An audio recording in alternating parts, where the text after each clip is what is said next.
오늘 이 시간 이야기 침례교회 주일 예배 참석하신 여러분 환영합니다. 오늘 우리 예배 위에 기도하고 시작하겠습니다. 이 시간 우리 예배 위에 기도하실 때는 지난 한 주간 저희를 지켜주신 하나님의 은혜에 감사드리고 우리에게 주신 주님의 큰 사랑을 다시 한번 되새기고자 합니다. 우리의 마음이 언제나 변함없이 주님께 향하고 있음을 다시 한번 고백하시겠습니다.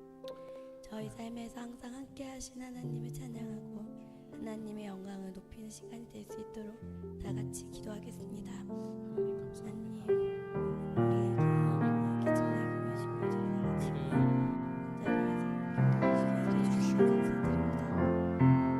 하나님의 자리에 앞에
하늘에 계신 우리 아버지의 이름을 거룩하게 하시며 아버지의 나라가 오게 하시며 아버지의 뜻이 하늘에서와 같이 땅에서도 이루어지게 하소서.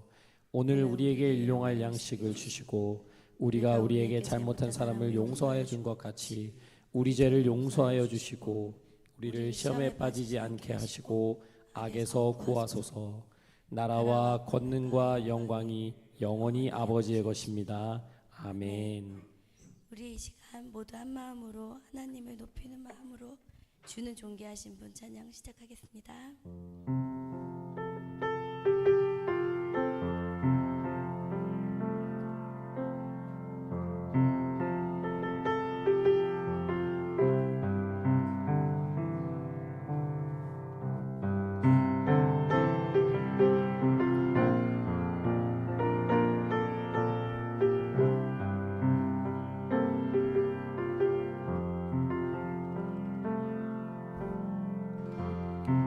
주는 존귀하신 분,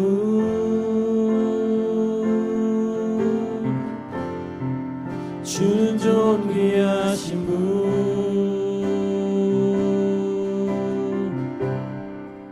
만물 주께 나와 주께 돌아가니 영광 받으소서.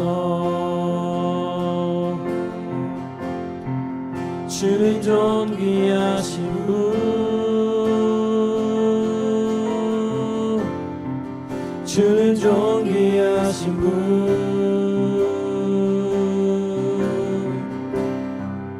만물 주께 나와 주께 돌아가니 영광 받으소서.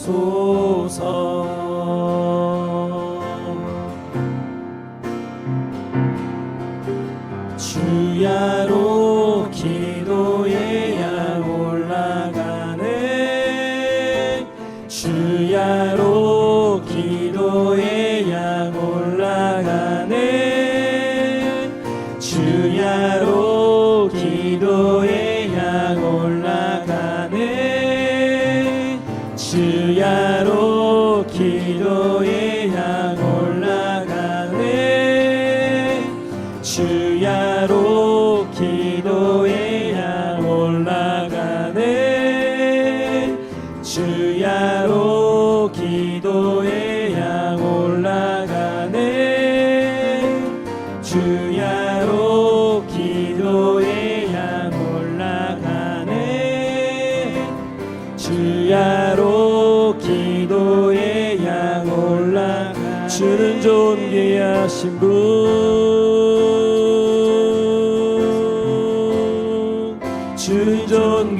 하신 분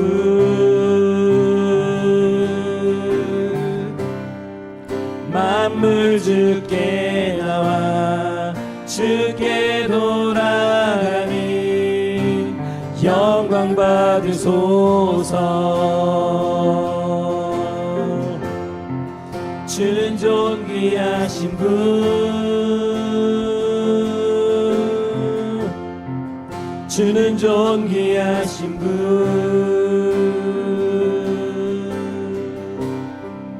만물 주께 나와 주께 돌아가니 영광 받으소서.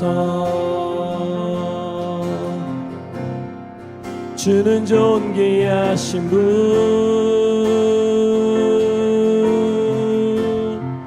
주는 존귀하신 분 만물 주께 나와 주께 돌아가니 영광 받으소서.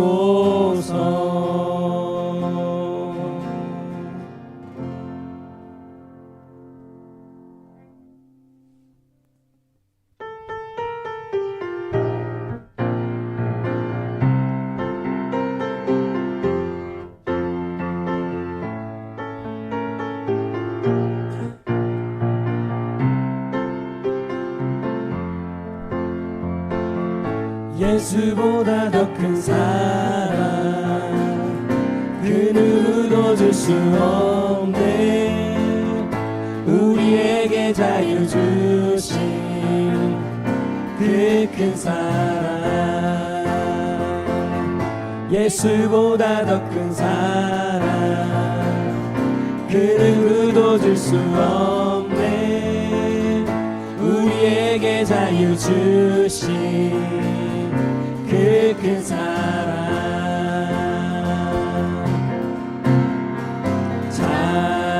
찬양하세 영원히 변치 않은 그 사랑 위대한 그 사랑 내 죄 씻었네. 세상 모든 능력과 권세보다 강하시 영원한 그 사랑 예수보다 더 큰 사랑 그 누구도 줄 수 없네.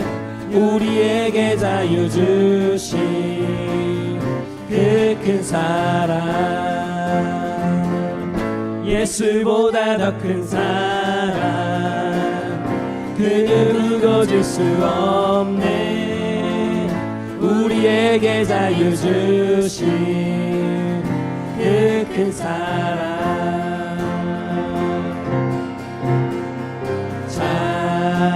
찬양하세 영원히 변치 않은 그 사랑 위대한 그 사랑 내 죄 씻었네. 세상 모든 능력과 권세보다 강하시 영원한 그 사랑 예수보다 더 큰 사랑 그 누구도 줄 수 없네. 우리에게 자유 주신 그 큰 사랑 예수보다 더 큰 사랑 그 누구도 줄 수 없네. 우리에게 자유 주신 그 큰 사랑 나는 주만 높이리 결코 내 맘 변치 않네. 세상 모든 권세 모든 영광 십자가 앞에 다 버리고 나의 충성과 내 헌신 내 모든 소망 오직 예수 나무에 달려 죽으신 그분 오직 우리 주께 내 믿음 소망 찬양 받기 합당한 분 또 오직만 왕의 왕께 엎드려 경배하며 모두 드리니 오직 우리 주께 내 믿음 소망 찬양 받기 합당한 분 또 오직만 왕의 왕께 엎드려 경배하며 모두 드리니 나를 지으시고 아버지 되시며 나를 구원하사 하늘의 상 주신 오직 우리 주님께 나 찬양하리.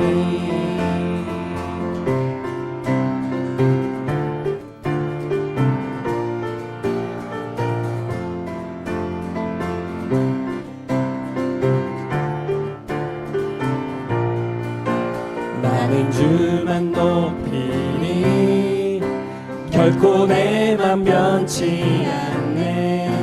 세상 모든 권세 모든 영광 십자가 앞에 다 버리고 나의 충성과 내 헌신 내 모든 소망 오직 예수 나무에 달려 죽으신 그분께 오직 우리 주께 내 믿음 소망 찬양 받기 합당한 분 또 오직만 왕의 왕께 엎드려 경배하며 모두 드리니 오직 우리 주께 내 믿음 소망 찬양 받기 합당한 분 또 오직만 왕의 왕께 엎드려 경배하며 모두 드리니 나를 지으시고 아버지 되시며 나를 구원하사 하늘의 상 주신 오직 우리 주님께 나 찬양하리.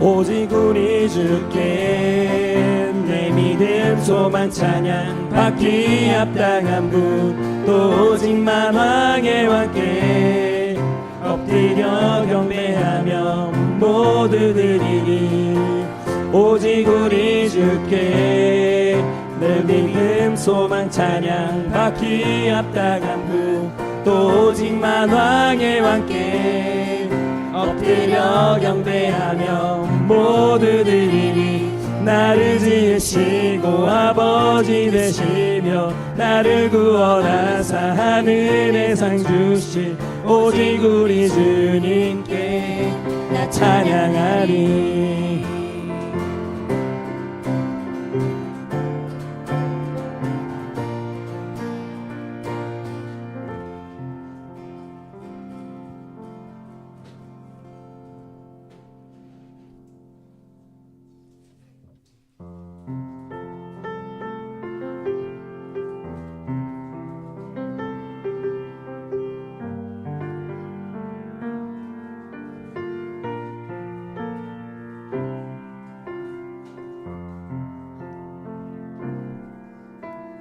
나의 소망은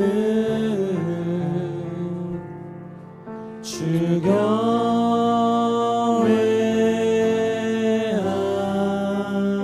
경외함 내 안에 모든 것 주 경배해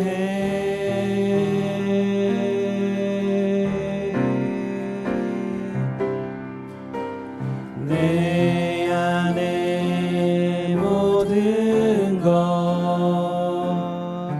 주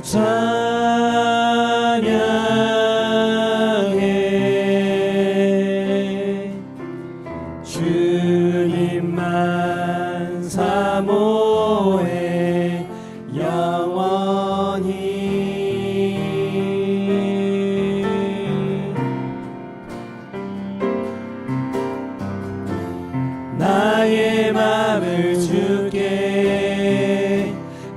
영을 주님께 나 주 위에 살리 살아있는 동안 어느 순간에도 나 주만 따르리. 나의 소망은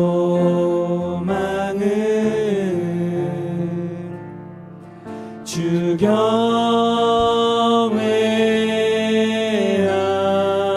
경외함. 내 안에 모든 것 주 경배해.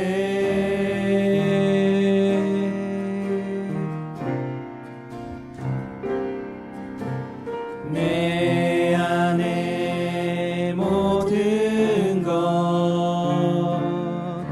주 찬양해.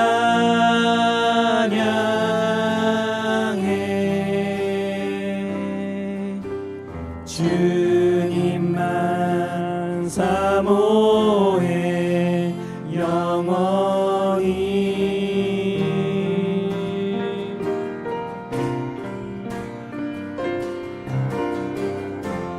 나의 마음을 주께 내 영을 주님께 나 주 위에 살리 살아있는 동안 어느 순간에도 나 주만 따르리.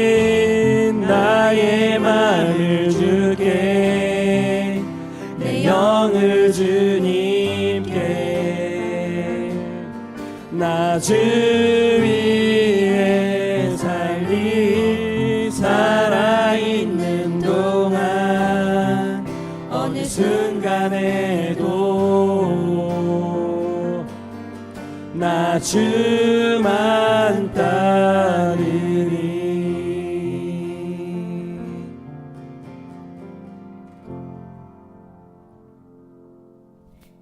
우리를 사랑해 주신 하나님, 오늘도 저희를 귀한 하나님의 교회로 인도해 주셨음에 감사드립니다.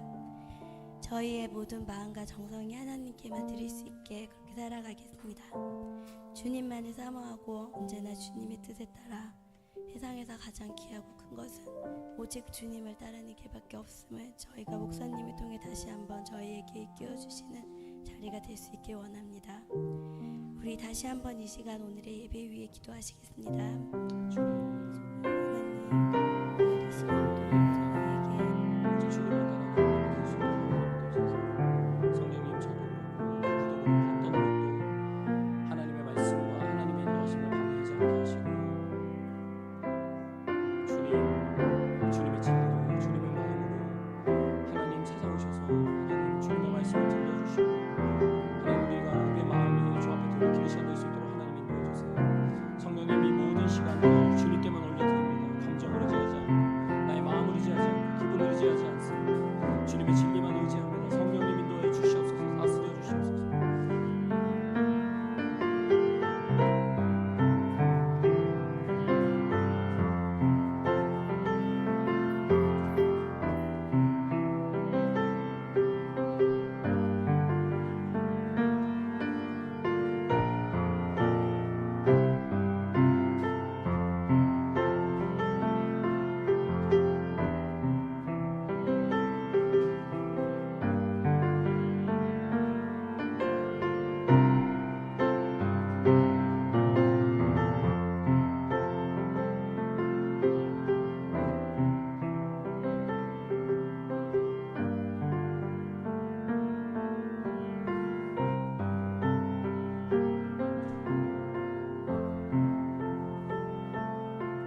여러분 반갑습니다.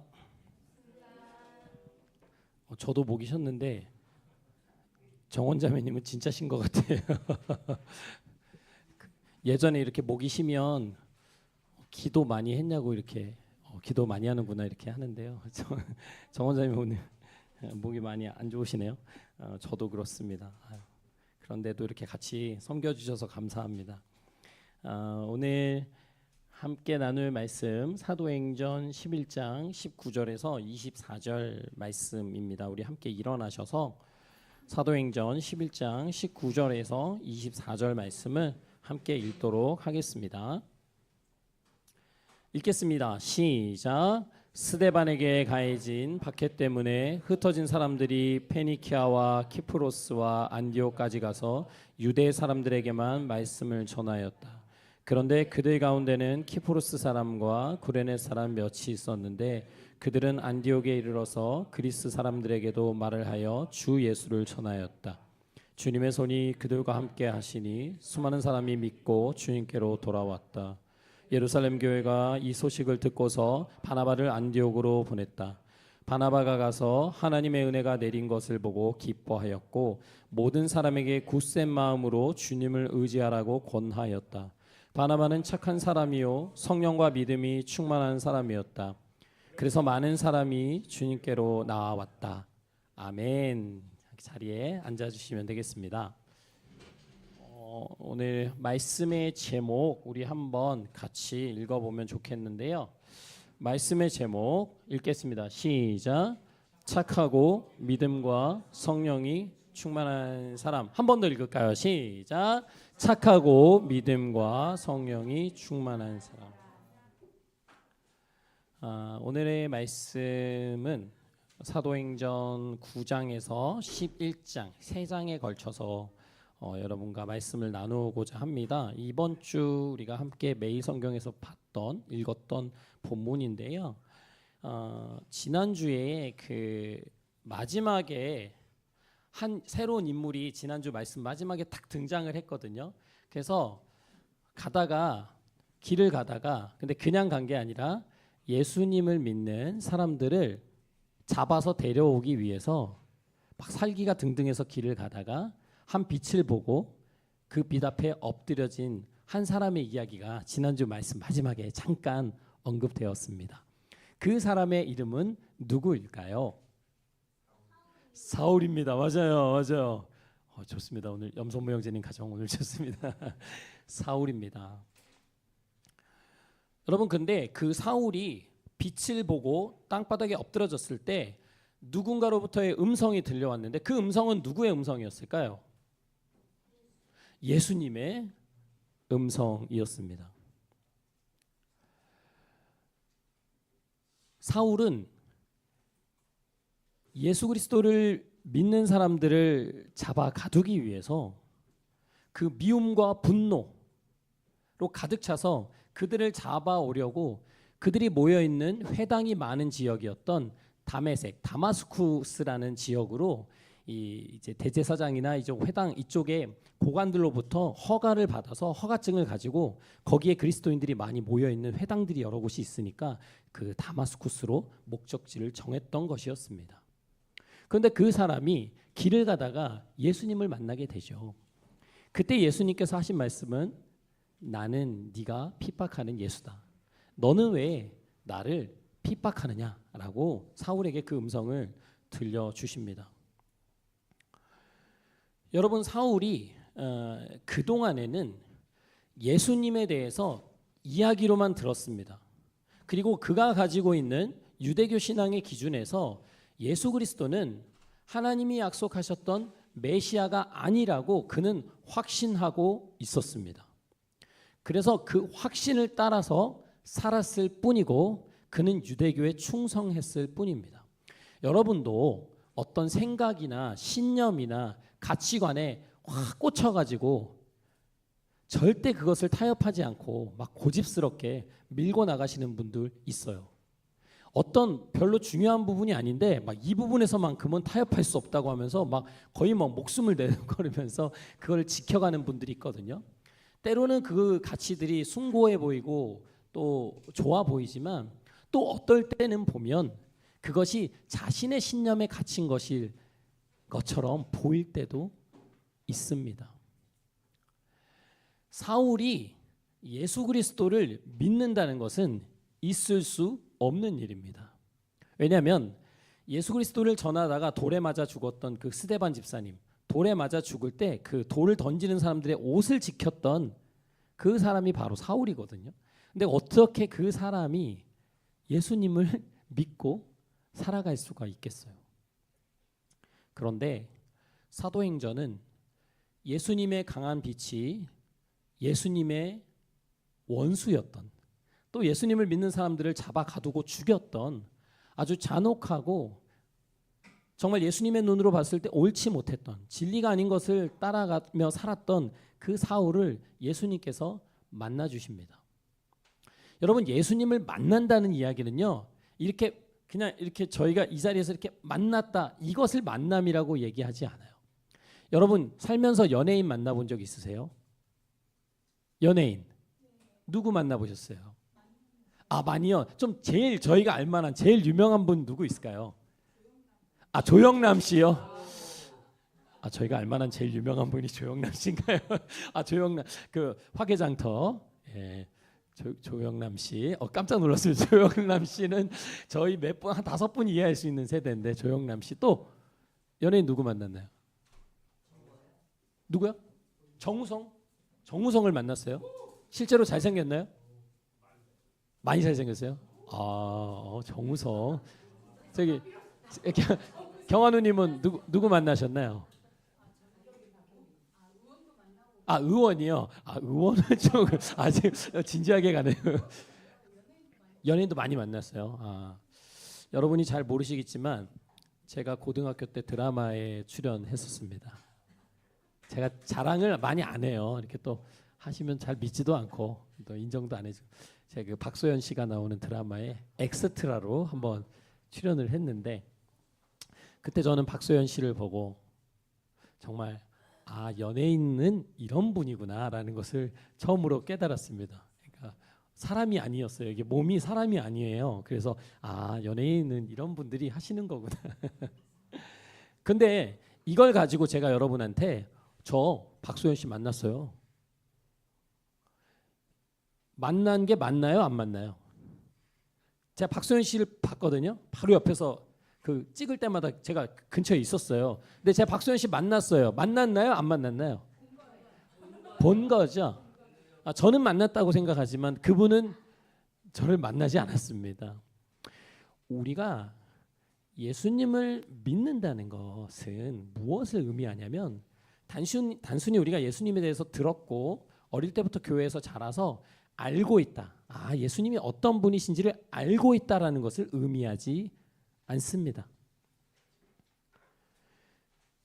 우리가 예수님을 안다, 예수님을 믿는다 하는 것은 무엇이냐면 예수님께서 우리를 찾아오셨다는 얘기예요. 우리에게 손을 내미시고 우리에게 말을 거셨다는 이야기입니다. 오늘 사울이 사도행전에서 경험했던 이 사건은 자신이 예수님을 믿고 싶거나 알고 싶거나 어떤 호기심에서 시작된 일이 아니고요. 오히려 예수님을 모르기 때문에 예수님 믿는 사람을 잡아 가두기 위해서 가던 길에 그냥 예수님 마음대로 예수님이 직접 그를 빛으로 찾아오셔서 만나 주셨던 사건입니다. 여러분, 우리가 예수님을 믿는다는 것은 그 시작이 어디서 시작되냐면 예수님이 우리를 찾아오신 겁니다. 예수님이 우리를 구원해 주신 것입니다. 그래서 여러분, 절대로 나의 환경 때문에, 아니면 나의 어떤 성격 때문에, 아니면 나의 어떤 노력 때문에, 아니면 내 삶의 어떤 경험 때문에 내가 예수님을 믿게 되었어라고 말하지 않으시는 게 좋아요. 마치 그런 조건들이 우리로 하여금 예수님을 믿고 예수님을 따르는 자리로 인도한 것 같지만, 그 환경이 무시될 것은 아니지만 그 모든 환경 속에서 하나님께서 여러분 한 사람 한 사람을 찾아오셨고 예수님께서 우리 마음 안에 예수님의 은혜를 부어주셨기 때문에 우리가 예수님을 알고 믿고 이 자리에 나와서 예배를 드리고 있는 겁니다. 여러분, 우리의 신앙이라는 것은 여기서 시작하고 여기서 끝납니다. 예수님이 없이 어떤 기독교 신앙이라는 것을 도덕적인 종교라든지 어떤 가치관으로 이해한다는 것은 그것은 겉으로는 좋아 보이고 또 사람들에게는 기독교 믿는 사람들이 참 사람들이 좋네, 착하네 이렇게 인정받을 수는 있지만 사도행전에서 하나님께서 우리에게 말씀하시는 그 메시지와는 조금 거리가 있습니다. 여러분, 문제는 뭐였냐면 사울이 예수 그리스도를 만나고 나서부터는 더 이상 예수님 믿는 사람들을 잡아 가둘 수가 없는 거예요. 오히려 거꾸로 어떻게 됐냐면 사울이 다마스쿠스를 갔어요. 다메섹을 갔는데 거기서 원래 회당 안에 있는 그리스도인들을 잡아서 가둬야 되는데 자신이 그 회당에 들어가서 예수님을 전하기 시작합니다. 근데 이미 이 소식이 그 지역 사람들에게 알려졌거든요. 사울이 온다. 숨어라. 조심해라. 이런 이야기를 듣고 있다가 갑자기 그 사울이 와서 예수님을 전합니다.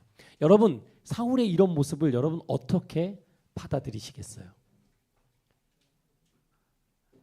여러분, 악명 높은 사람입니다. 정말 유명했던 사람이에요. 집에 들어가서 믿는 사람을 색출해내는 그런 사람이에요. 근데 그 사람이 갑자기 예수님이 어떤 분이라고 하면서 막 이렇게 전해요. 여러분 어떻게 그걸 받아들이시겠어요? 작전. 큰 그림. 이렇게 해가지고 많이 불러 모아가지고 한 번에 그냥 지금 윤서가 정확히 얘기했는데요. 많은 사람들은 그 사람을 보면서 이 사람이 예수의 이름을 부르는 그리스도인들을 죽이던 마구 죽이던이라고 얘기해요.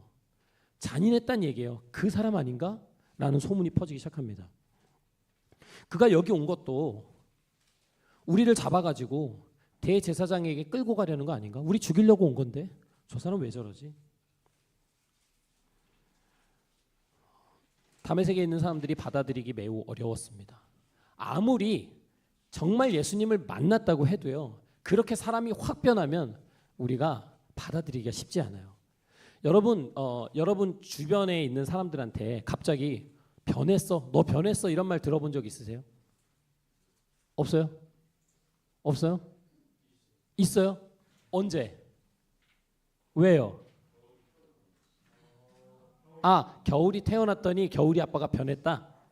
그러면 그 전에 어땠길래요?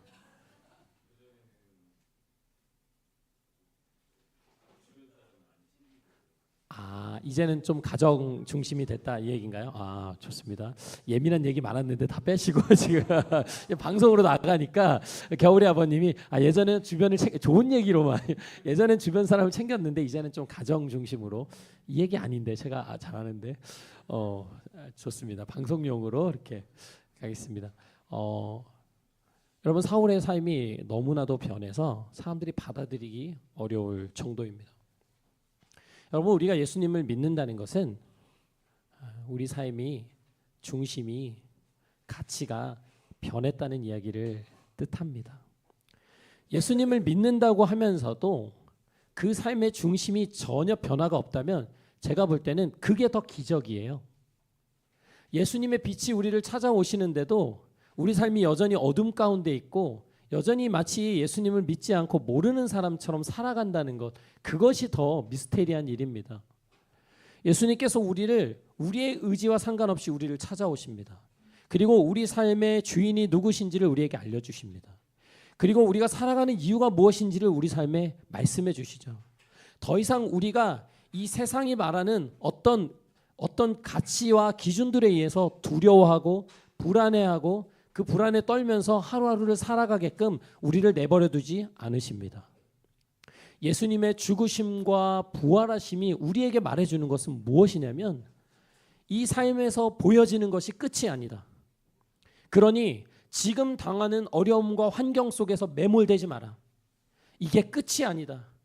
죽음이 끝이 아니다라는 것을 예수님의 부활하심과 하늘로 올리우심이 우리에게 주는 메시지입니다.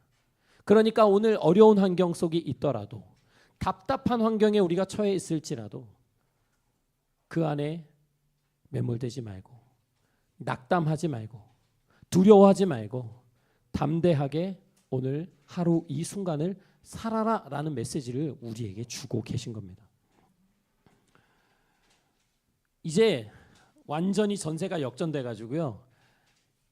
사울이 그리스도인들을 죽이는 게 아니라 이제 유대인들이 사울을 죽이기로 작정합니다. 어디를 가도 사울이 안전한 곳이 없어요. 그래서 이제 사울이 어떤 것을 경험하냐면 그 성문에서 사람들이 사울을 지키려고 이렇게 서 있습니다. 죽이려고. 사울을 죽이려고 지키고 있었는데 거기서 함께했던 그리스도인들이 밤에 사울을요 그 성에 광주리 바구니 같은 데다 달아가지고 몰래 성 바깥으로 피신을 시킵니다. 사울의 삶이 너무 변한 거예요. 예전에는 그런 사람들을 잡아서 죽였는데 자기가 지금 도망자의 신세가 됐고 어디 가도 위협을 받는 그런 어려움에 지금 처하게 된 겁니다. 여러분 사울이 자신의 삶의 이러한 변화를 받아들이기가 참 어려웠을 것 같아요.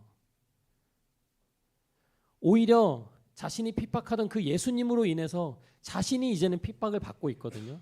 이거 감당하기 어렵거든요. 너무나 억울하고 어려운 삶이거든요. 그런데 자신이 이 길을 지금 가고 있다는 그 사실에 사울도 굉장히 어떻게 보면 당황스러웠고 또 받아들이기 그 현실을 받아들이는 것이 참 어려웠을 거라고 생각합니다. 왜냐하면 사울은요 그리스도인들도 경계해요. 예전에 우리를 죽이던 사람들이니까. 또 유대인들도 경계해요. 이는 배신자니까. 어디를 가도 누구에게도 환영받지 못합니다. 사울이 그 지역을 떠나서 예루살렘으로 들어가거든요. 그럼 예루살렘에는 사도들이 있고 교회가 있잖아요. 예루살렘 교회가. 그래서 거기에 있는 그리스도인들과 이렇게 어울리려고 했어요. 예를 들면 어떤 사람이 우리 교회에 들어왔어요. 근데 그 사람이 예전에는 막 믿는 사람들 싫어하고 엄청 교회를 핍박했던 사람이에요. 근데 그 사람이 갑자기 우리 교회 주일 예배에 여기 앉아가지고 같이 막 예배를 드리려고 하고 우리랑 친해지려고 해요. 여러분 그럴 때 우리 어떻게 해야 돼요? 그 사람 누가 봐도 유명한 사람이에요. 교회를 어지럽히고 교회를 힘들게 했고 아프게 했던 사람입니다. 주범입니다. 그 스데반 집사를 잃어버렸잖아요. 예루살렘 교회가. 그 주동자가 사울이에요. 근데 그 사람이 지금 와가지고 막 자기가 예수님 믿는다고 얘기해요. 여러분 우리 교회 공동체라면 그 사람 어떻게 할 것 같아요? 어떻게 대할 것 같아요? 여러분은 어떻게 하시겠어요? 온 거니까 환영을 해줘요? 윤서는? 와 윤서 여러분 다른 분들은요? 그로 인해서 우리 공동체 사랑하는 형제를 잃었다면 여러분 그 사람이 여기 와서 앉아있으면 여러분 예배가 집중이 됩니까? 그거 어떻게 해야 돼요? 내보내요? 어떻게 내보내요? 정중하게 끌어내. 정중하게 그냥 정중하게 어떻게 끌어내요? 팔다리 잡고 4명 동영 형제님, 세일 형제님 이게 어깨에 업어가지고 밖에다가 이렇게 내쳐야죠. 여러분 이 상황입니다. 사울이 그 눈이 멀었을 때 그 아나니아라는 사람이 사울을 위해서 기도해 줘요. 근데 그때 이제 사울은 어떤 음성을 듣게 되냐면 사울이 앞으로 살아가면서 이방인들을 위해서 예수 그리스도를 전할 것이다. 그리고 이방인들을 위해서 예수 그리스도를 전하다가 엄청난 고난들을 겪게 될 것이다. 이것이 아나니아가 사울에게 들려주었던 하나님의 음성입니다. 그러니까 사울이 받았던 부르심은 뭐냐면 이방 지역에 가서 예수님을 전할 건데 엄청난 핍박과 환난과 고난을 겪을 거라는 거예요. 근데 그 얘기를 들은 지금 사울이 전도자로서 예수님을 전하는 삶을 살기 시작하는데 어디를 가도 환영을 받지 못하고 그 초대교회인 예루살렘 교회에서조차 그를 경계하고 있는 겁니다. 사람들이 다 사울을 두려워해요. 교회에 왔는데 사울이 두려워서 예배를 드릴 수가 없어요. 공동체가 더 와해되게 생겼어요. 사울을 어떻게 해야 되냐에 대한 서로의 의견이 막 갈리기 시작합니다. 아까처럼 막 내쳐라, 뭐 정중하게 내보내라, 받아줘야 된다, 막 여러 가지 얘기가 있습니다. 이때 한 사람이 등장해요. 누굴까요? 이때 한 사람이 등장합니다. 예루살렘 교회에서 인정받고 있던, 요즘 그 저희가 찬혁 형제를 이 이름으로 부르거든요. 바나바 들어보셨나요? 여러분 교회 다니다 보면 헷갈리는 이름들이 있는데요. 바나바랑 바라바를 헷갈리시면 안 돼요. 그러니까 바라바는 예수님이 잡힐 때 대신 풀려났던 죄수고요. 바나바는 예루살렘 교회에서 착하고 충성됐고 위로의 아들이라는 별명을 가진 사람이었습니다. 그래서 우리 사도행전 며칠 전에 말씀 나눌 때 자기가 가진 것을 팔아서 교회에 어려운 사람들에게 나누어 줬던 그 사람이 바로 바나바예요. 원래 이름은 요셉인데 이 바나바는 별칭인데 바나바의 뜻이 위로의 아들이에요. 무슨 이야기냐면 바나바는 사도도 아니고 집사도 아니지만 교회 공동체 안에서 그가 있는 자리에서는 누군가를 위로하고 격려하는 그런 삶을 살았던 인물이에요. 그런데 그가 이 사울이라는 사람이 예루살렘 교회를 찾아왔을 때 모두가 그를 적대시하고 믿지 않고 불신할 때 이 바나바라는 사람이 사울을 맞아들입니다. 그리고 사도들에게로 데려가서 사울이 다메섹으로 가는 그 길에서 예수 그리스도를 만난 일, 그리고 그의 삶이 변했던 것, 그리고 그가 다메섹에서 예수님을 전했던 그 사울의 변화된 삶에 대해서 교회 공동체에게 이야기하고 설득을 시키게 됩니다. 그래서 그때야 비로소 사울이 그곳에 있는 그리스도인들, 교회에 다니는 사람들과 함께 예루살렘에서 예수 그리스도를 전하게 돼요. 여러분, 교회에는 다양한 사람들이 있습니다. 당연히 교회에 그러면 없어서는 안 될 인물이 누구죠? 교회에서 제일 중요한 사람이 누구예요? 목사님이 아니잖아요. 목사님은 바뀌어요. 성도님은 안 바뀌고, 목사님은 막 쫓겨나기도 하고요. 요즘에 그런 교회들이 있어요. 성도님들은 안 쫓겨나요. 성도님들은 죄송합니다.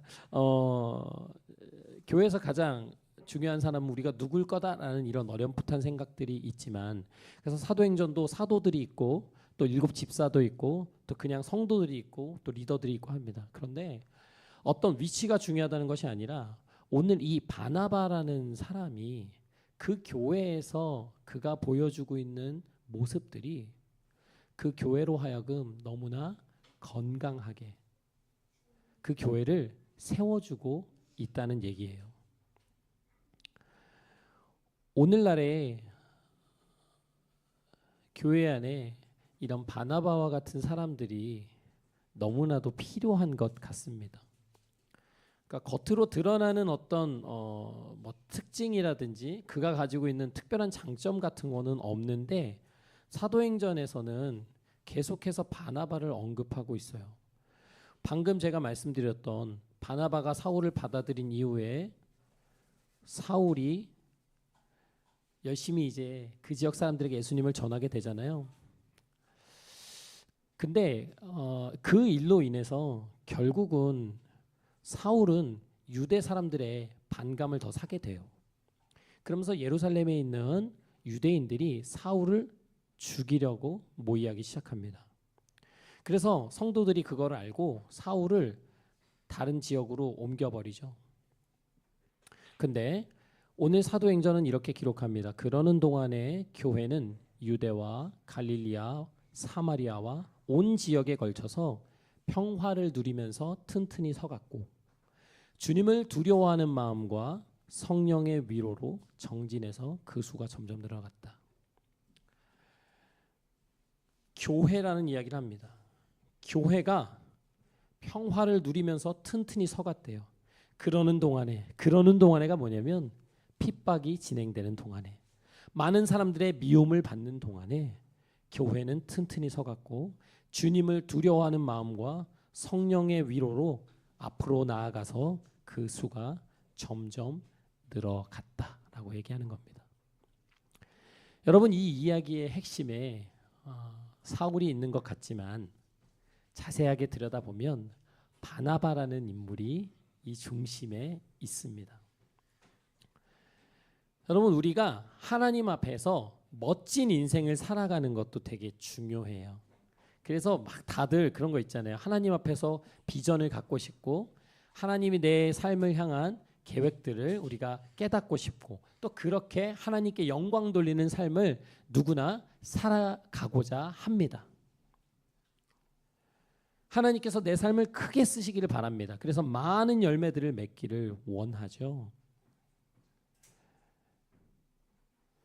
그런데 실제로 하나님이 주시는 열매들은 어떤 특별한 재능과 어떤 남들이 가지지 못한 능력을 가진 사람들을 통해서만이 이루어지는 것이 아니라 오히려 함께하는 공동체, 함께하는 사람들을 세워줄 수 있는 바나바와 같은 사람을 통해서 그 열매가 맺힌다는 사실을 여러분 꼭 기억하셨으면 좋겠습니다.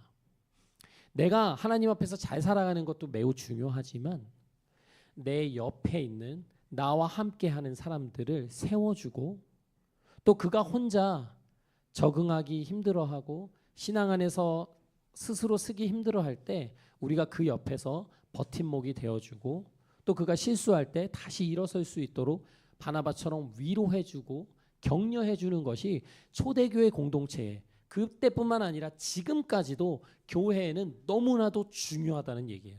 그래서 바나바와 사울을 소개하면서 교회가 평화 가운데 튼튼히 서가고 성령의 위로가 그 안에 함께 했다라는 이야기가 오늘 기록되고 있는 것입니다.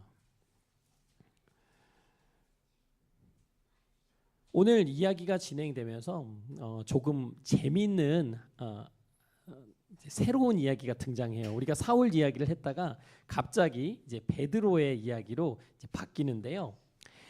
베드로가 어느 날 기도를 하다가요 환상을 봅니다. 환상을 보는데 하늘에서 보자기 같은 게 이렇게 내려와요.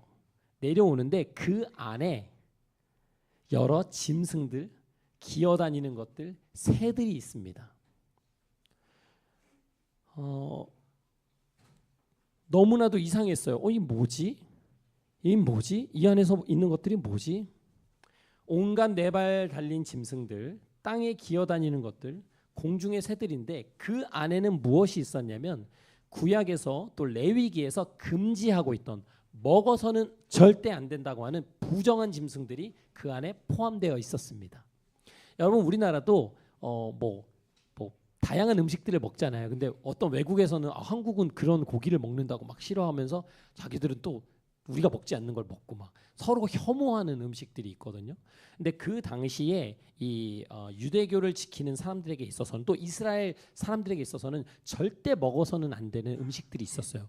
그걸 먹는 건 죄예요. 더러운 겁니다. 그런데 그 환상 속에 보여진 그 바구니 안에 그 더러운 부정한 짐승들이 들어 있었어요. 근데 어떤 음성이 들려옵니다. 그 음성은 뭐였냐면 베드로야 잡아먹어라. 그 안에 있는 것들을 먹어라였습니다. 여러분, 먹을 수 있을까요?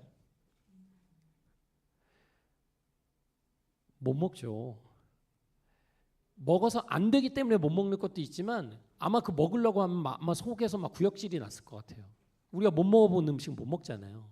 먹을 수 없습니다. 주님, 저는 먹을 수 없습니다. 저는 한 번도 이 부정한 음식을 먹은 적이 없습니다.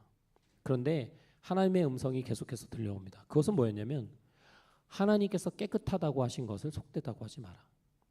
하나님께서 깨끗하다고 하신 것을 더럽다고 하지 마라. 하나님께서 레위기에서 이 동물들 더럽다고 하셨거든요. 근데 그 이야기가 지금 바뀌는 거예요. 근데 이 환상이 가지고 있는 의미는 무엇이냐면 당시 그 유대 땅뿐만 아니라 그 지역을 장악하고 있던 로마 사람들, 그러면 그들은 이방인이죠. 게다가 우리를 압제하는 나쁜 사람들입니다. 그런데 그 중에 한 백부장이 있었어요. 100명을 다스리는 백부장 고넬료라는 사람이 있었는데 그가 하나님을 경외하고 있었다라고 오늘 성경이 기록하거든요. 그러니까 베드로가 본 이 환상은 무엇이었냐면 그 고넬료라는 사람의 집에 가라는 거예요. 그 사람이 유대인이 아니면서도 하나님을 경외하는데 그 사람을 무조건 찾아가라는 겁니다. 이것이 그 환상 속에 봤던 더러운 짐승을 잡아먹으라는 그것의 뜻이었어요. 의미였어요. 무슨 얘기냐? 이방인들하고 상종 안 하거든요. 같이 밥 먹으면 안 되거든요. 게다가 그 우리를 압제하는 나쁜 사람들인데 그 사람한테 가서 같이 만남을 가지라는 거예요. 베드로가 그 말을 순종할 수 없는데 하나님의 음성이 반복해서 들려왔기 때문에 그냥 갑니다. 갔더니 고넬료라는 사람이 가족들하고 부하들하고 다 모아놨어요. 그러고 기다리고 있는 거예요. 서로 만났는데 재밌는 광경이 벌어집니다. 서로 만났는데 정확한 이유를 몰라요.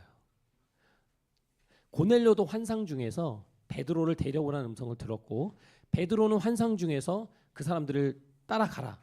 그 사람 집에 가라라는 두 가지 똑같은 음성을 들어서 둘이 만났는데 정확하게 우리가 왜 만났는지를 정확하게 이해하지는 못합니다.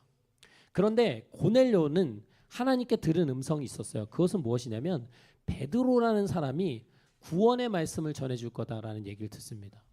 이가 이방인이었기 때문에 하나님을 믿고 유대교에 대한 어떤 그런 것들을 따르는 사람이긴 했지만 그렇지만 하나님의 구원이 무슨 뜻인지 몰랐고 또 이방인이었기 때문에 거기에 그 공동체에 완전히 속할 수가 없었잖아요. 그러니까 그냥 유대교의 가치가 좋았던 거예요. 하나님이라는 존재 또 성경이 이야기하는 내용들이 참 좋았던 겁니다. 아까 제가 오늘 처음에 말씀드렸죠. 우리가 믿는 신앙이라는 것이 그 안에 분명 좋은 가치들이 있어요. 도덕적 가치도 있고 윤리적 가치도 있고 굉장히 좋은 내용들이 많습니다. 그렇지만 기독교 신앙의 핵심은 그것이 아니에요. 오늘 고넬료는 어떻게 보면 그런 속에서는 굉장히 하나님을 경외했고 또 오히려 유대 사람, 이스라엘 사람들을 도와줬던 사람이에요. 너무나 선한 사람입니다. 그런데 그가 들었던 하나님의 음성은 무엇이었냐면 베드로라는 사람이 와서 구원의 말씀을 전해줄 것이다. 근데 베드로는 자기가 뭘 전해야 되는지도 모르고 간 거거든요. 그래서 그 이야기를 들었을 때 베드로가 깨닫게 되죠. 아, 내가 보았던 환상, 더러운 음식을 잡아먹으라는 그 환상의 의미는 하나님께서는 더 이상 선택받은 민족과 선택받지 못한 더러운 민족, 부정한 민족을 구분하시는 것이 아니라 예수 그리스도를 통해서 모두를 구원하시기를 원하시는구나 라는 메시지를 깨닫게 되는 순간입니다. 이것이 사도행전에서는 어떻게 보면 가장 중요한 사건이에요. 그래서 가장 길어요. 거의 60몇 절에 달해서 이 이야기를 다루고 있거든요.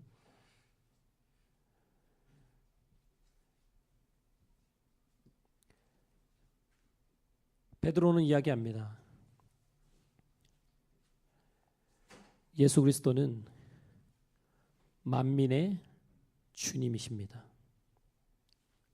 그를 믿는 사람은 누구든지 그의 이름으로 죄사함을 받는다고 하였습니다. 베드로가 알고 있었던 예수 그리스도의 죄사함과 구원의 이야기가 유대인들만을 위한 것이 아니라 예수님을 믿는 모든 사람을 위한 것이라는 것을 베드로가 깨닫기 시작한 거예요. 베드로가 예수 그리스도에 대해서 고넬료 가정에게 이야기를 하고 있었거든요. 그런데 그 순간에 어떤 사건이 벌어지는데 그것은 뭐였냐면 우리 기억나시죠? 예수님이 하늘로 올리시고 나서 다 같이 기도하잖아요. 그때 성령이 찾아오시거든요. 근데 똑같은 장면이 오늘 벌어집니다. 베드로가 예수님에 대해서 예수님을 믿는 누구든지 구원을 얻는다. 누구든지 하나님의 자녀가 된다라는 이야기를 하고 있는데 그 이야기를 듣다가 그들에게 하나님의 영이 찾아오십니다. 그러면서 그들이 침례를 받게 돼요. 그 얘기는 뭐냐면 성령이 그들에게 내려오심과 동시에 그들이 예수님을 만나게 되었다는 얘기입니다. 이것이 베드로와 또 함께 왔던 유대인 6명의 사람들에게는 엄청난 충격적인 사건이었어요. 하나님의 약속, 예수 그리스도의 구원이 우리들 거라고 생각했는데 우리만을 위한 것이라고 생각했는데 내가 부정하다고 생각했고 그렇게 배워왔고 나의 가치관과 틀 속에서 받아들일 수 없는 그 사람의 삶에 그 예수 그리스도의 구원이 찾아왔다는 것을 성령이 오시는 장면을 통해서 확인하게 된 것입니다. 여러분, 이 이야기를 베드로가 예루살렘 교회에 가서 다시 보고해요. 이런 일이 있었다. 그 사람들이 쉽게 받아들이지 못합니다. 어떻게 그렇게 할 수 있습니까? 어떻게 그 사람들하고 밥을 먹을 수 있습니까? 그런데 베드로는 얘기하죠. 이것은 하나님이 하신 일입니다.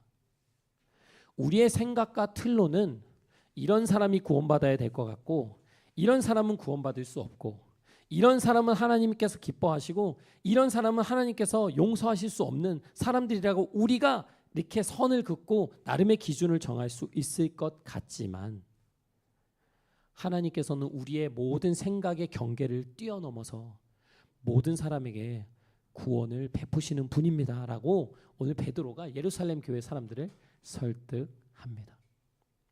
그들이 그제서야 그 이야기를 받아들이고 하나님을 찬양하게 되죠.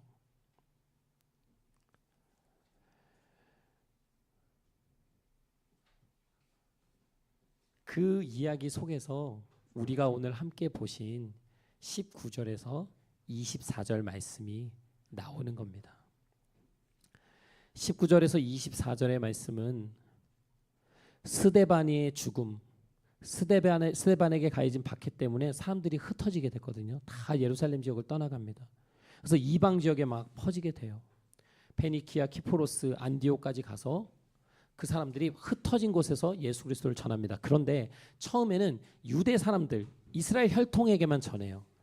그러다가 그 안에서 이방 사람들에게도, 그리스 사람들에게도 예수 그리스도에 대해서 전하기 시작합니다.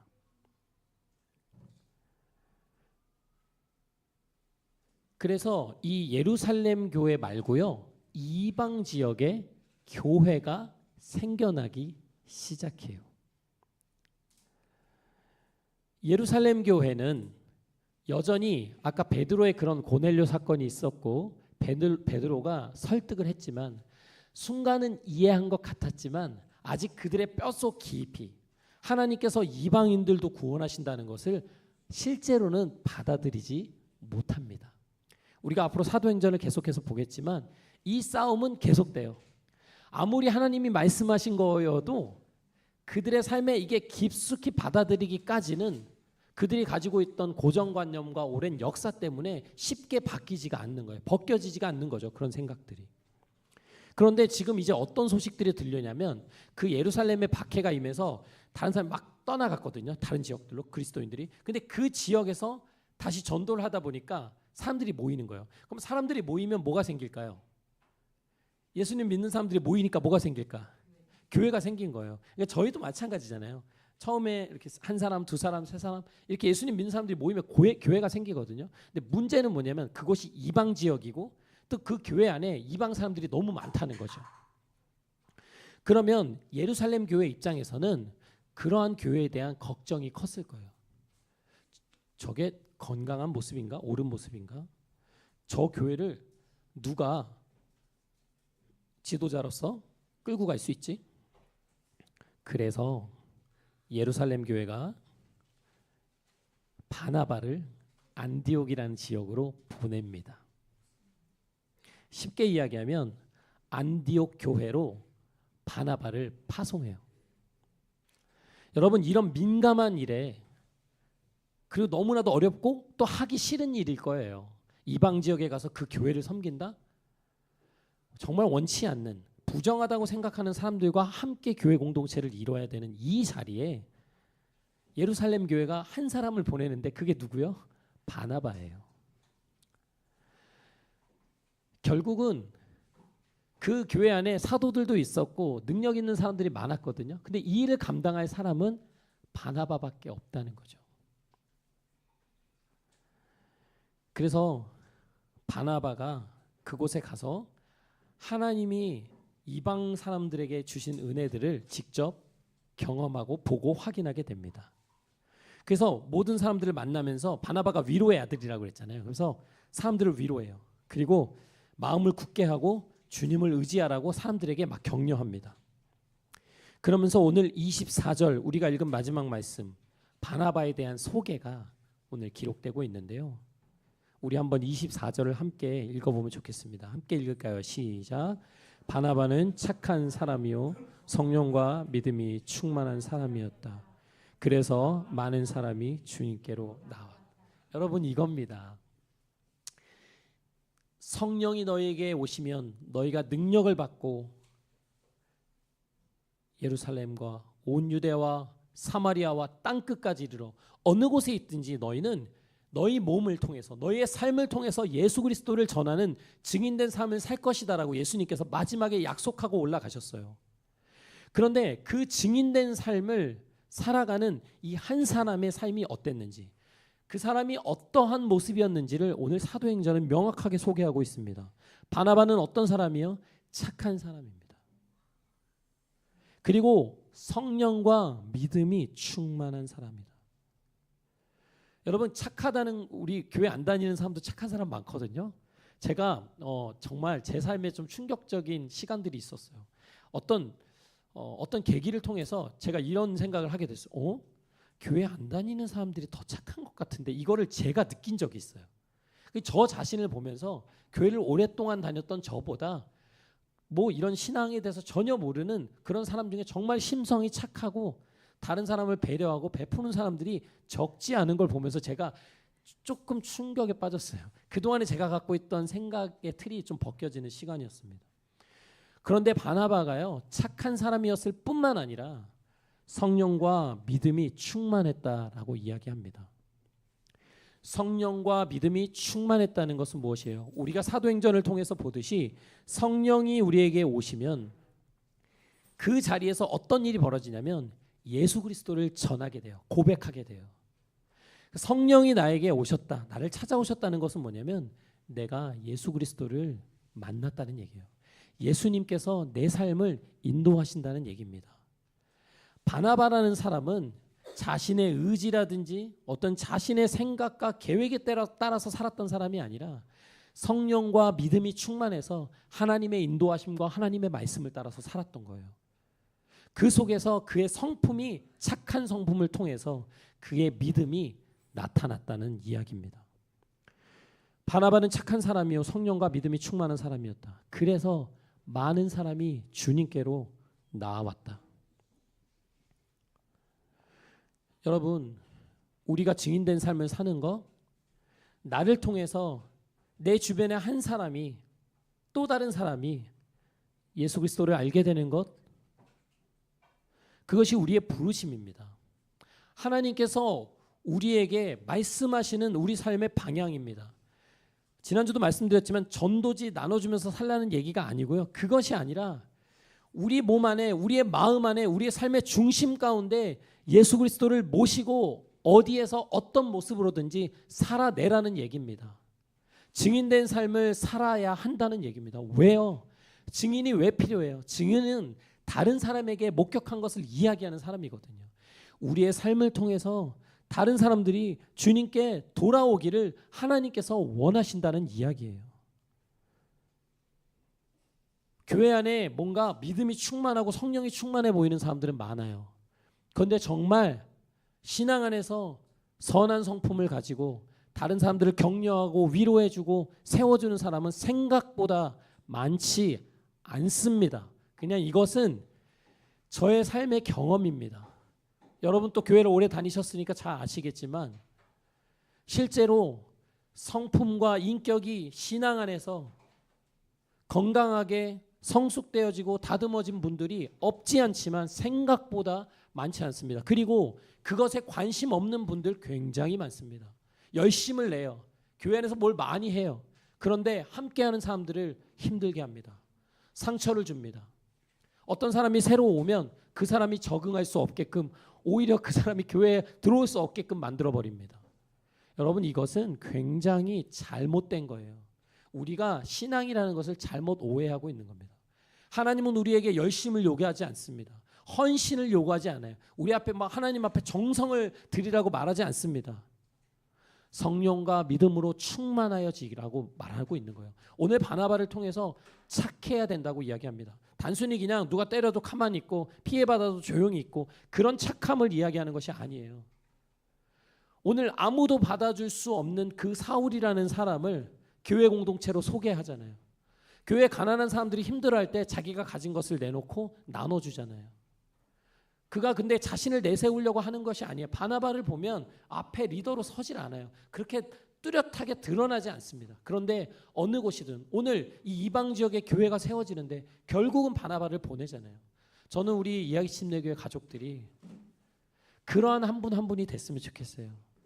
이렇게 겉으로 봤을 때는 막 특별해 보이지 않고 막 드러나 보이지 않지만 그 한 사람이 있음으로 인해서 함께하는 사람들이, 친구들이, 가족들이, 직장에서 함께 일하는 분들이 그 한 사람으로 인해서 마음이 평안해지고 또 행복하고 그가 있음으로 인해서 그 시간들이 행복하고 즐겁고 만족스럽고 또 어려운 갈등과 그런 것들이 해결되고 여러분 마음 안에 예수 그리스도를 모심으로 인해서 어느 곳에서 무엇을 하든지 그것이 여러분의 삶의 모습으로 나타나는 그런 바나바 같은 삶을 살아가는 저와 여러분이 되었으면 좋겠습니다. 오늘 이 전체 11장을 마무리하면서 바나바가 이제 안디옥 교회에 많은 사람들이 늘어나잖아요. 그래서 사울이 많은 시간들을 보냈던 그 다소, 아까 다른 데로 피신 보냈다 했잖아요. 그것이 다소인데요. 사울의 고장이죠. 그곳으로 찾아가서 사울을 데리고 안디옥으로 돌아옵니다. 여러분 왜 사울을 그 먼 곳까지 가서 데리고 왔을까요? 뭐 하려고? 사울 저 멀리 도망갔는데 그 사울을 데리고 왔대요. 바나바가. 왜 그랬을까요? 안디옥 교회를 함께 섬기기 위해서. 바나바는 알았어요. 사울이 학식이 있었고 성경 율법에 아주 능통한 사람이었거든요. 그리고 언어도 잘하는 사람이었어요. 헬라어 또 로마 시민권도 갖고 있었고요. 그러니까 사울이 굉장히 뛰어난 사람이었거든요. 그런데 지금 여러 가지 이유로 인해서 교회 공동체가 그를 받아주기가 참 힘들었잖아요. 근데 안디옥 교회를 세워가는 과정에서 바나바가 사울을 데리고 와서 사람들에게 가르치는 일을 하게 하는 거예요. 그래서 그 교회에서 모임을 만들고 함께 가르침을 시작하고 오늘 성경은 뭐라고 이야기하냐면 제자들은 그러니까 그리스도를 믿는 사람들은 안디옥에서 처음으로 그리스도인이라고 불리었다. 이 말씀이 있는 겁니다. 여러분 우리가 기독교인 그리스도인이라고 이야기하잖아요. 이 첫 시작이 어디서 시작됐냐면 안디옥이에요. 그런데 왜 이 그리스도인이라고 부른 것이 중요하냐면 이곳에는 유대 혈통, 또 로마 사람, 또 이방 사람, 그들의 출신지와 배경이 다른 사람, 절대로 함께할 수 없는 사람들이 안디옥 교회에 모이게 됩니다. 그러니까 그들의 정체성을 하나로 묶어줄 수 있는 게 없어요. 우리 교회도 보세요. 보면은 비슷한 사람들이 별로 없어요. 잘 이렇게 안 맞을 것 같은 분들이 이렇게 모여 계시거든요. 그리고 저희 교회 형제님들을 보면은 저랑 너무 안 맞아요. 이 MBTI만 해도 저랑 다 반대야. 저랑 비슷한 성향을 가진 분들이 별로 없어요. 근데 이분들과 우리가 함께 하고 있거든요. 안디옥 교회에는 절대로 함께 할 수 없는 사람들이 다 모여 있었습니다. 그런데 그 교회에 바나바와 사울이 지도자로서 섬기는 가운데에서 그 사람들이 그리스도인으로 불렸다는 것은 무엇이냐면 그들을 그리스도인이라는 이름이 하나로 묶어줬다는 거예요. 그러니까 모든 배경의 차이에도 불구하고 예수 그리스도를 중심으로 모시고 예수님의 구원과 그 은혜를 그들 마음 안에 간직하고 그 중심으로 그들이 교회로 모였다는 겁니다. 그래서 그들의 이름은 뭐 헬라인도 아니고 로마인도 아니고 유대인도 아니고 그리스도인이다라고 사람들이 부르기 시작했다는 거예요. 오늘 말씀을 마무리하면서 아가보라는 예언자가 등장합니다. 그가 예언을 하게 되는데 어떤 예언을 하냐면 온 세계에 엄청난 기근이 있을 것이다 라고 예언을 해요. 그러다 보니까 예루살렘 교회가 시작했던 그 예루살렘 지역이 엄청난 가난과 극심한 환경적 어려움을 겪게 됩니다. 사람들이 굶기 시작해요. 예루살렘 교회 공동체가 가진 것들을 막 나눠줬잖아요. 어려운 사람들. 더 이상 그 일을 할 수 없습니다. 그들의 생계를 유지하기도 어려운 상황이 이 일로 인해서 찾아오게 되죠. 그때 이방 지역에 있던 그리스도인들이 각각 자기 형편에 따라서 몫을 정해서 유대에 사는 예루살렘 교회 성도들에게 구제 헌금을 보냅니다. 이거를 누가 전달하느냐? 바나바와 사울이 그것을 장로들에게 보내게 되는 거죠. 결국 이 바나바 그리고 사람들이 받아들일 수 없었던 그 사울이라는 이 두 사람을 통해서 예수님께서 마지막에 하셨던 땅 끝까지 이르러 너희는 나를 전해야 한다는 이 말씀을 하나님께서 이루고 계신 것을 우리가 볼 수 있어요. 여러분, 우리가 믿음과 성령이 충만하고 착하게 살아간다는 것이 그렇게 쉽지는 않습니다. 그런데 하나님은 우리를 바나바와 같은 사람으로 우리를 다듬어 가기를 원하십니다. 여러분, 그 앞에 자신을 내어놓으세요. 지금이 내 모습이 완성됐다고 생각하지 마세요. 자신 거울 보면 너무 완벽하죠. 나 최고잖아. 그 다른 사람들은 다 나보다 못하잖아요. 그렇잖아요. 그렇지 않아요. 하나님께서 우리를 계속 다루어가길 원하십니다. 더 예수 그리스도를 닮아가길 원하십니다. 그러한 삶의 변화를 통해서 다른 사람들에게도 그 생명을 전하는 사람들로 우리가 살아내기를 하나님께서 원하십니다.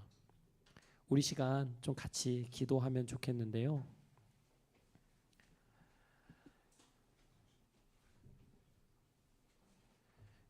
이 시간에 기도하실 때는 하나님, 성령과 믿음이 충만하기를 원합니다. 그리고 정말로 예수 그리스도를 닮아가는 그런 착한 성품으로 나의 마음이 변화되기를 원합니다. 하나님, 내 삶을 지금 이 모습 그대로 내버려 두지 마시고 정말로 주님을 닮아가고 주님을 전할 수 있는 사람으로, 바나바와 같은 모습으로, 그래서 주변에 힘들어하고 지치고 소외되고 있는 사람들을 그들에게 손을 내어주고 우리의 마음을 내어주고 따뜻한 위로의 말을 건넬 수 있는, 그래서 그것을 통해서 그 사람들이 주님께로 돌아오는 그런 역사를 볼 수 있는 그런 사람으로 성숙되어 가기를 원합니다. 주님, 나의 삶을 주님 앞에 내어놓습니다. 주님 뜻대로 내 삶을 인도하여 주시옵소서. 또 우리에게 주신 하나님의 은혜가 있다면 하나님 앞에 자신을 내어놓으면서 우리 이 시간 함께 기도하시겠습니다. 함께 기도하겠습니다. 하나님 아버지, 하나님, 우리를 지금의 모습 그대로 내버려 두지 않는다고 말씀해 주시니 감사합니다. 하나님, 착하고 믿음과 성령이 충만한 사람들로 우리를 세워주시기 원하시는데 하나님, 우리가 너무 굳어져 있습니다. 나의 생각과 나의 가치관에 매여 있습니다. 하나님 아버지, 하나님, 내가 가지고 있는 틀들, 주님의 은혜 안에서 깨어지길 원합니다. 내어놓길 원합니다. 하나님, 더 겸손한 자리로 내어가게 하시옵소서. 하나님, 우리에게 주신 함께하는 사람들에게 하나님 선한 영향을 끼칠 수 있는 사람들로 하나님, 우리 이야기 침례교회 공동체를 성숙된 공동체로 하나님 세워주시기를 간절히 원합니다. 하나님, 날마다 주님 앞에 겸손하게 나아가게 주시옵소서. 하나님, 우리 안에 들어야 되는 주님의 음성이 있습니다. 하나님, 우리 안에 변해야 되는 모습이 있습니다. 다루어져야 되는 모습들이 있습니다. 주님, 다루어 주시옵소서. 우리의 마음을 만져 주시옵소서.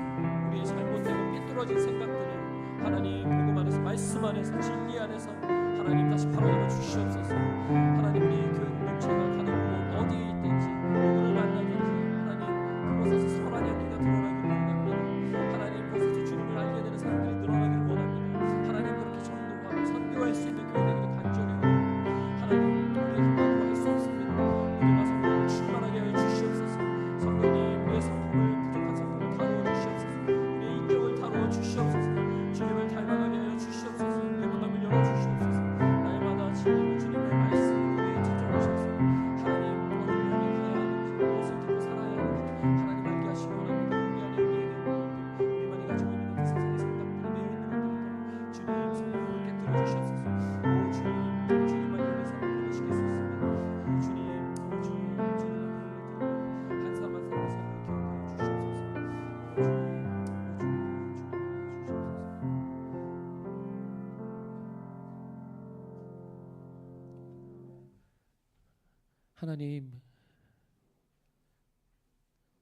다른 사람들 앞에 드러나지 않더라도, 특별히 잘난 모습을 보이지 않더라도 오늘 바나바처럼 하나님께서 나에게 맡겨진 사람들, 또 그 환경을 소중히 여기고 사람들을 위로하고 또 소중히 여기고 내가 어느 곳에 있든지 선한 영향을 끼칠 수 있는 사람들로 우리 이야기 침례교회 한 사람 한 사람의 삶을 인도하여 주시기를 원합니다. 하나님, 아픔이 있는 자리에, 상처가 있는 자리에, 외롭고 우울하고 슬픔이 있는 자리에 우리 교회 공동체 한 사람 한 사람이 함께해서 그 자리가 밝아지고 기뻐지고 즐거워지고 주님만이 주시는 기쁨이 그 자리에 함께 하시기를 간절히 원합니다. 하나님, 지금의 이 모습에 안주하기 원치 않습니다. 주님, 우리 안에 분명 변화되어야 되고 깨어져야 할 부분들이 있는데 성령 하나님, 주의 진리의 말씀으로 우리의 연약함들이 하나씩 하나씩 깨어지고 회복되어서 더욱더 주님을 닮아가는 삶을 살아가는 우리 이야기 침례교회 가족들 될 수 있도록 인도하여 주시옵소서. 감사하고 예수님의 이름으로 기도했습니다. 아멘. 우리 시간 함께 나의 소망은 찬양하시겠습니다.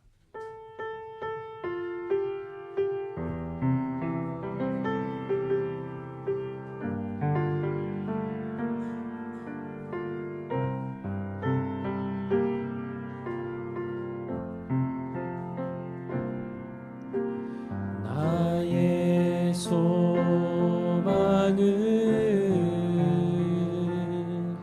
주 경외함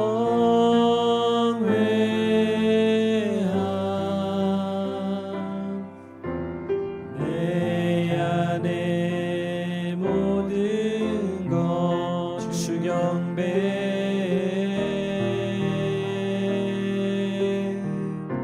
내 안에 모든 것 내 안에 모든 것 주 찬양해